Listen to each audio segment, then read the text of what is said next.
আজ তোমায় নিয়ে শুরু হলো নতুন জীবন, সবই লাগে যেন দুটি চোখে স্বপ্ন। ফৌজিবাবু চলে গিয়ে আবার কেন ফিরে আসলো? তাহলে কি এইবারটা ফৌজিবাবু বাড়িতেই থাকবে? তো আজকের এই ব্লগে সবকিছুই তোমাদের সঙ্গে শেয়ার করব। হ্যালো এভরিওয়ান, আমি নেহা চলে এসেছি নতুন আরও একটা ব্লগের সাথে। দেখতেই পারলে এখন 9টা বাজে। তো সকালবেলা ফৌজিবাবু তো চলে গেছে, মানে তোমাদের দাদা ভাই। আসলে আমরা দুজনই জানতাম না যে ও কখন যাবে, আর এই দিনটা ছিল সানডে। তো ও তো ভেবেছিল হয়তো ও 10টা সাড়ে 10টার দিকে যাবে, কিন্তু হঠাৎই 9টার সময় ফোন আসায়, বুঝতেই পারছো এদের সময়ের কোনো ঠিক ঠিকানা নেই। তো ওর জন্য আমি 2টো ডিম সিদ্ধ বসিয়েছিলাম, কিন্তু সেইগুলোও খেয়ে যাওয়ার সময়ও পাইনি। তো যাই হোক, ওই জন্য মনটা একটু খারাপ করছিল। তো যাওয়ার পরে আমি জামা কাপড়গুলো একটু গোছাচ্ছিলাম আলমারির ভেতরে। দেখতেই পারলে সব আলাদা আলাদা করেই গুছিয়ে রাখি, কারণ তোমাদের দাদাভাই সব ঘুঁটে রেখে দিয়ে যায়। তো তারপরে নিয়ে চলে এসেছি আন্টিকে। আর এই দেখো ওর ওপরের এন্টেনা আসলে ওর মা ঝুঁটি বেঁধে দিয়েছে এখন 2 দিন ধরে। আর আন্টি এই ঘড়িটা নিয়ে এসেছে, আর এই ঘড়িটা না ও ভেঙে ফেলেছিল হাত থেকে ফেলে দিয়ে। তো সেই সময় আর তো কোনো ভিডিও বানায়নি। ওই ঘড়িটা হচ্ছে আমি তোমাদের দাদাভাইকে গিফট করেছিলাম পয়সা জমিয়ে জমিয়ে, নিজের টাকা দিয়ে। তো যাই হোক, ওই 2টো ডিম তোমাদের দাদাভাইয়ের জন্য যেগুলো সিদ্ধ করেছিলাম, ও তো আর খেয়ে যেতে পারিনি, তাই ওর জন্য সিদ্ধ করা ডিমগুলো, কিন্তু সেটা শুধু সিদ্ধ না, সেটা রান্না করে খাবো। আসলে আমি ডিম সিদ্ধ খুব একটা খাই না, আমার মুখে অ্যালার্জি বেরোয়। কিন্তু যেহেতু সিদ্ধ হয়েই গেছে আর রেখে দিলে আর ভালো লাগবে না, ওই জন্য ভাবলাম ঠিক আছে আজকে ডিমের ঝোল করা যাক। তো ডিমটা ঝোল করার সময় আবার দেখছি তোমাদের দাদা ভাই এর আগের রবিবারে ভেন্ডি নিয়ে এসেছিল। পুরো 1 সপ্তাহ হয়ে গেছে সেগুলো আছেই। যেহেতু ও ছিল না, আমি এত কিছু সবজি রান্না করতাম না, একটা করে সবজি করলেই আমার হয়ে যেত। তো ভাবলাম ভেন্ডিগুলো করেই নিই, কারণ নষ্ট হয়ে যাবে বেশি দিন আবার থাকলে। তো সেই ভেন্ডিগুলোই এখন কাটছি রান্না করব বলে। আমরা যখন প্রথমে কোয়ার্টারে এসেছিলাম তখন কিন্তু আমরা এই ভেন্ডি, মাশরুম এগুলো ভীষণ খেতাম, তাই ভেন্ডিটা কাটতে কাটতেই মনে পড়ছে। তখন আসলে যেহেতু আমাদের বিয়ের মোটামুটি 2 মাস মতো হয়েছিল, বুঝতে পারতাম না কি সবজি রান্না করব।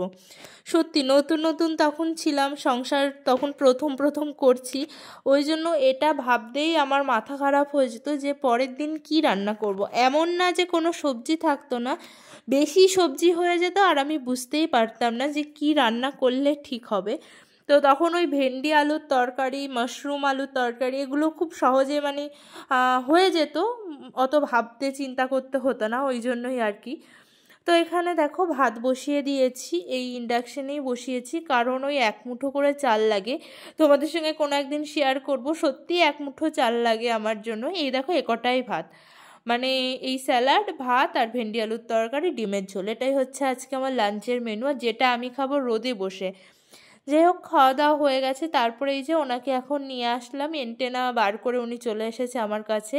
ওনার সঙ্গে এখন একটু খেলা করব। আর এখন আমি ওকে বালতির ওপরে বসিয়ে দিয়েছি, আর এত কিউট লাগছে কি আর বলবো। তোমাদের দাদাভাই যখন থাকে না, ওই কিন্তু আমার সঙ্গী, মানে ওর সঙ্গেই আমার পুরো সময়টা কাটে। কিন্তু আমার বর মানে তোমাদের দাদাভাই, ও যে এমন সারপ্রাইজ দেবে আমি ভাবিনি। ও তো সকালে চলে গেছিলো, কিন্তু হঠাৎ করেই আবার চলে এসেছে। তখন মনে হয় 3:30 বাজে, আমি লাঞ্চ করে বসেই ছিলাম রোদে, হঠাৎ করেই কলিং বেল বাজালো।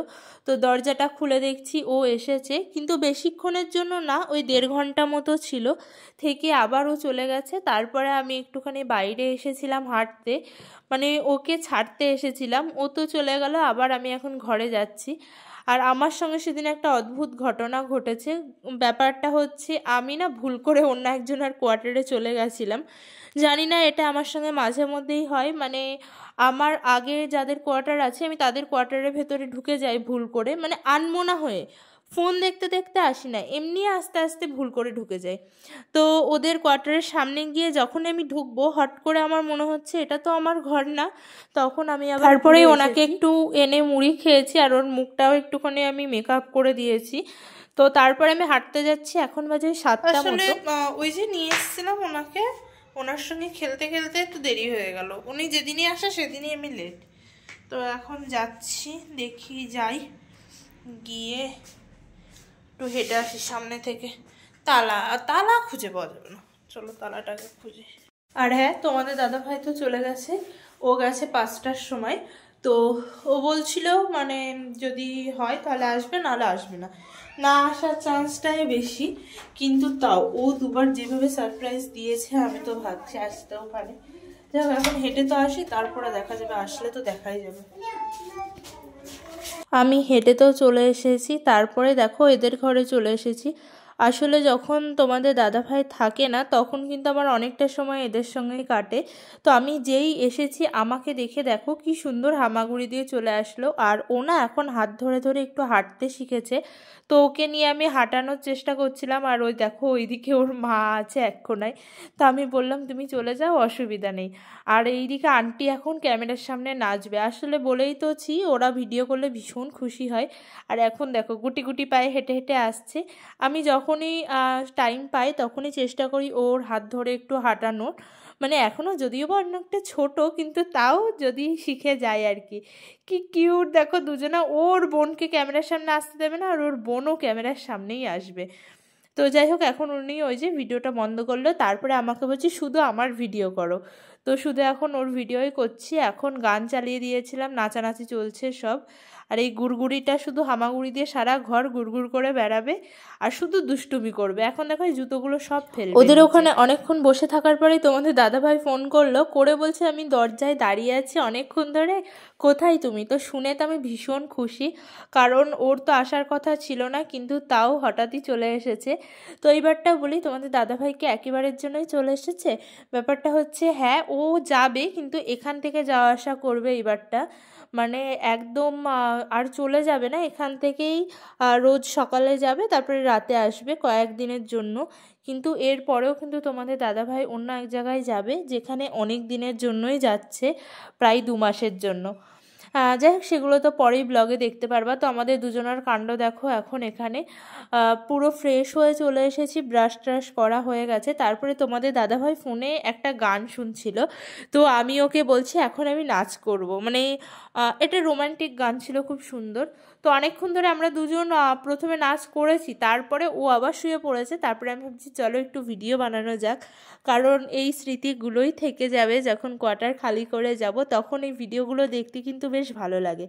আসলে এমন না হয় যে সব ভিডিও তো ফোনে রাখা যায় না, স্টোরেজেরও তো একটা ব্যাপার আছে। তো এইগুলো যখন ইউটিউবে আপলোড দিয়ে রাখি তারপরে 6 মাস 1 বছর পরে এই ভিডিওগুলো কিন্তু ইউটিউবে থেকেই যায়, তো সেগুলো তখন দেখতে বেশ ভালো লাগে। যেমন এখন আমি আমার বিয়ের ভিডিও, তারপরে বিয়ের আগের সেই ভিডিওগুলো দেখি, সত্যি কিন্তু খুব ভালো লাগে। তো আমরা দুজনে কেউই এমন নাচ পারি না, কিন্তু ওই আর কি চেষ্টা চলছে এখন।